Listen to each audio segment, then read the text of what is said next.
Thaís, Cláudio, ouvinte da Rádio Bandeirantes, nós já estamos aqui no estúdio da Rádio Bandeirantes com o Murilo Hidalgo, do Instituto Paraná Pesquisas. Murilo, seja bem-vindo aqui a essa cobertura especial da Rádio Bandeirantes nas eleições 2020. Nós tivemos já resultados de boca de urna apurados, com uma tendência que o Instituto Paraná Pesquisas já apontava, né, nas últimas semanas e que vocês revelaram na sexta-feira na última pesquisa que vocês divulgaram, né? Boa noite, seja bem-vindo. Boa noite, é uma satisfação estar aqui novamente. Na verdade, São Paulo, a eleição hoje até que foi uma surpresa, né, para nós, porque a gente falava muito da curva, né, e a curva do Boulos subiu bastante. O que chamou a atenção em relação à pesquisa do Ibope com relação à boca de urna, ontem o Bruno Covas tinha 38% dos votos válidos e hoje apareceu com 33%, né, então houve uma queda são as pesquisas em relação ao Bruno Covas. Isso se deve a quê? É uma análise que tem que ser feita. Eu vejo, num primeiro momento, principalmente, pode ter sido a abstenção do eleitor mais idoso, que o eleitor de mais idade era o que mais votava no Bruno Covas, né? O eleitor do Boulos era o mais jovem. Esse pode ser um dos fatores dessa queda do Bruno Covas, né? Agora, isso não tem nada a ver com a reeleição de segundo turno. Eu acho que a partir de amanhã é uma outra eleição, começa do zero, os tempos de televisões agora são iguais, né? Metade, acaba uma vantagem e agora é candidato a candidato. As pessoas também vão conhecer melhor os candidatos. Agora eu acho que é um confronto, os próprios debates serão decisivos, né? O debate da Band, onde vai ficar frente a frente os candidatos, é menos monótono, tem mais audiência. Então eu acho que ali começa a se decidir a eleição de São Paulo. Cláudio, Thaís? Então, Murilo, muito boa noite. Bem-vindo aí a essa conversa conosco aqui sobre a eleição. O que é que você, cruzando os dados das últimas pesquisas do Paraná Pesquisa em São Paulo, o que é que você imagina que vai acontecer do ponto de vista de movimento de eleitores, de candidatos que ficaram para trás, né, no primeiro turno, e aí vão virar ali, serão alvo da corte, né, tanto de Boulos quanto de Bruno Covas, mas do ponto de vista prático mesmo, né? Porque afinal de contas não estamos falando de curral eleitoral, né? Estamos falando de seres humanos, de pessoas, cidadãos conscientes dos seus votos. Você acha quais são as possibilidades aí para o segundo turno? Olha, Cláudio, o que chamou a atenção nesse final, antes de te responder isso, foi um crescimento estou falando em relação à pesquisa de boca de urna, foi um crescimento da candidatura do Boulos. O Boulos cresceu, surpreendentemente o Boulos cresceu, o Arthur Duval cresceu muito e o Russumano, como previsto, derreteu, né? Perdeu muitos votos. Agora, eu vejo, Cláudio, muito difícil hoje a transferência de voto. Não adianta o candidato, por exemplo, o Arthur Duval, o Russumano, o próprio Boulos dizer vote no ciclano. Eu acho muito difícil essa transferência. Agora existe uma transferência natural. Se você me perguntar, os votos do Boulos, a grande maioria deve ir para o Tato. Os votos do Arthur Duval, mamãe falei, a grande maioria deve ir para o Covas. Agora, a dúvida que fica é o eleitor do Russumano. Porque a gente imaginava que com o derretimento do Russumano, o grande beneficiado seria o Márcio França e o Covas. E não aconteceu isso. Hoje o grande beneficiário foi o Boulos, né? Pois é, você acha que ele tem essa... como é que é esse negócio do Boulos? É uma curva ascendente, imparável, que tende a crescer? Como é que você vê esse fenômeno que estamos vendo aí?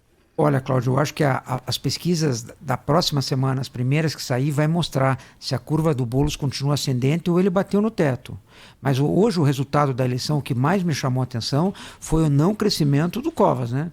Isso é um dado preocupante, porque com o derretimento do Russumano, imaginava-se que ele e o Márcio seriam os grandes beneficiários, e não foram. Os grandes beneficiários foram o Boulos e o Arthur Duval, mamãe falei. Tá? Agora, precisamos prestar atenção também na abstenção. Até que ponto o Bruno Covas foi prejudicado por ter um eleitorado mais idoso, né? O Murilo, você falava justamente sobre esse voto mais idoso e voto mais jovem. Vocês conseguem apontar o porquê dessa tendência, ou vai poder ser apurado nos próximos dias, na próxima semana, nos próximos dias, o porquê que houve essa migração, ou qual é a tendência justamente do Boulos, eventualmente abocanhar parte desse eleitorado? As pesquisas vão mostrar isso, né? Em quem o eleitor votou no primeiro turno, em quem está votando agora. Isso vai ficar claro. certo? A gente vai, as pesquisas devem mostrar isso, para onde que está indo o eleitor de cada um. Agora, a tendência nas pesquisas agora é a diminuição dos candidatos ainda mais em quem votou. E a tendência é a pessoa ter votado, por exemplo, no Russomano, e quando é perguntada agora, ele vai dizer que votou no Covas ou no outro. Mas a gente vai poder observar e dar essa resposta sim. Olha, eu quero compartilhar com os nossos ouvintes aqui um assunto, porque estamos aqui diante de um dos personagens principais desse fato que eu vou relatar, que é exatamente o nosso Murilo Hidalgo, porque a vida de presidente do Instituto de Pesquisa não é fácil, né? E eu queria saber do Murilo sobre um fato ocorrido, ameaças que eu sei que ele sofreu, do senador Otto Alencar, que é do PSD, em razão de resultado de pesquisa do Paraná Pesquisa. O Paraná Pesquisa apontou um levantamento indicando que o candidato Dinha, do MDB, estava liderando as intenções de voto, né? E aí ele foi ameaçado, imagina, pelo senador Otto Alencar por ter divulgado a pesquisa que apontava o irmão do senador Otto Alencar atrás nas pesquisas. Estou vendo aqui que, enfim, já começou a apuração dos votos lá em Simões Filho, na Bahia, e está lá o Dinha com 53,1% dos votos até agora, contra 41,4% de Eduardo Alencar, o tal do filho do senador Otto Alencar. Irmão, Murilo, nos conta aí esse episódio. Na verdade, a gente vê como uma atitude rompante do senador, né? Um momento de fúria, né? Que deve ter ficado nervoso por ter visto uma verdade publicada, contrariando o seu desejo, né? De provavelmente ver seu irmão eleito prefeito de Simão Filho. Mas a gente vê com tranquilidade, Cláudio. Eu acho que as coisas passam, é uma coisa ruim, né? É uma coisa ruim para a democracia, porque a pesquisa acertando ou errando não dá o direito de uma pessoa te ofender, te ameaçar, né? Quer dizer que... Mas como é que foi? Na verdade, a gente publicou a pesquisa e ele me mandou mensagem dizendo que a Paraná Pesquisa era vendida, que ia pagar um preço caro por causa disso e tudo mais, né? Mas faz parte do processo democrático, né, Cláudio? Infelizmente, né, a gente vê como um rompante do senador, como um rompante, que aquilo que ele se confrontou, não com o desejo dele, talvez a gente tenha sido a primeira pesquisa que apontou a derrota do irmão dele. Esse eu acho que foi o principal momento de fúria dele, né? Ô Murilo, a gente falava sobre essa disputa aqui em São Paulo, né? A gente estava focado nisso porque é uma disputa que, claro, chama atenção, maior cidade do país, terceiro orçamento do Brasil, né? E movimenta muita coisa politicamente falando. Mas em relação às outras capitais, principais cidades do país, o que você pôde avaliar em relação ao desempenho dos partidos e dos candidatos nesse primeiro turno? O que a gente vai ter após essa eleição, na sua avaliação? Olha, na verdade, o grande crescimento do Democratas, né? Eu acho que o Democratas é um grande vencedor dessas eleições. E na outra ponta, dos partidos da esquerda, o PSOL, né? O PSOL foi muito bem votado em São Paulo, foi bem votado em Belo Horizonte, foi bem votado em Florianópolis. Quer dizer, ele teve um desempenho, foi bem votado ele está liderando, né, em Belém.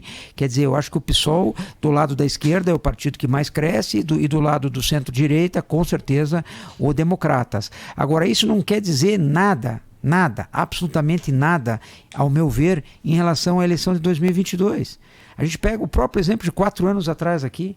O Geraldo Alckmin deveria estar comemorando a vitória do Dória no primeiro turno, uma vitória esmagadora, e 2 anos depois ele teve um desempenho pífio nas urnas, inclusive no estado de São Paulo. Uhum. Então, 2022 é 2022, vai depender do momento que o país estará vivendo lá na frente. E outra coisa, principalmente nas grandes cidades, nas capitais, eu não tenho dúvida que esses prefeitos que vão assumir vão ter que tomar medidas amargas. E é bem provável que nos 2 primeiros anos eles estejam mal avaliados. E acaba sendo um cabo eleitoral negativo para aqueles que achavam que eles iam ajudar por ter ganho as eleições. Murilo Hidalgo... Oi, Thaís. Vai aí, Cris. Não, eu queria agradecer. Tem perguntas para o Murilo? Não, eu ia chamar o Fernando Schiller, que a partir de agora estará com a gente também. Não, né? só uma pergunta final para o Murilo, que a questão é a seguinte, dá para a gente identificar pelos resultados óbvios, né? Está lá o o Democratas, tem lá a gente vê quantos candidatos estão sendo bem votados, eleitos e tal.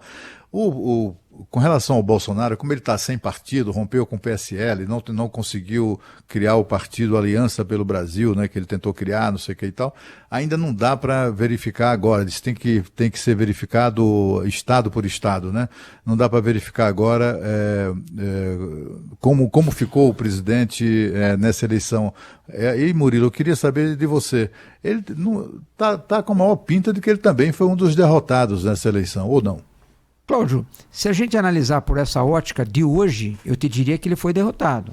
Mas para 2022 é muito cedo. Eu cito o exemplo de 4 anos atrás, o Geraldo Alckmin estava comemorando aqui hoje. E aí o que aconteceu 2 anos depois? Eu acho que hoje o maior adversário do Bolsonaro é o próprio Bolsonaro. Se o governo estiver bem, há um mês atrás, Cláudio, quando a ajuda emergencial, há 60 dias atrás, ele estava subindo a popularidade dele, porque a ajuda emergencial estava lá em cima. Ele começou a cortar a ajuda emergencial, ele começou a cair. Isso para nós é muito claro.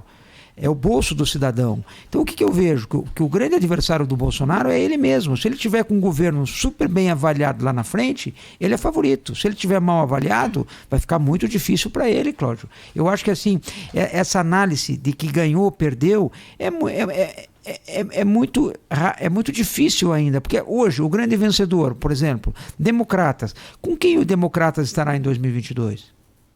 Estará frontalmente contra o Bolsonaro ou estará parcialmente? Ou estará parcialmente junto, parcialmente contra? E outra coisa, né, Cláudio? Hoje também não existe mais uma unidade. Não significa, por exemplo, vamos pegar um exemplo lá do Sul, do Jean Loureiro e do Rafael Greca. É possível que os dois estejam no DEM e cada um esteja apoiando um candidato a presidente, Cláudio. Não existe mais essa fidelidade também, né? Então, eu acho que assim, hoje ele perdeu, mas não faço uma análise que lá na frente isso comprometa a reeleição dele.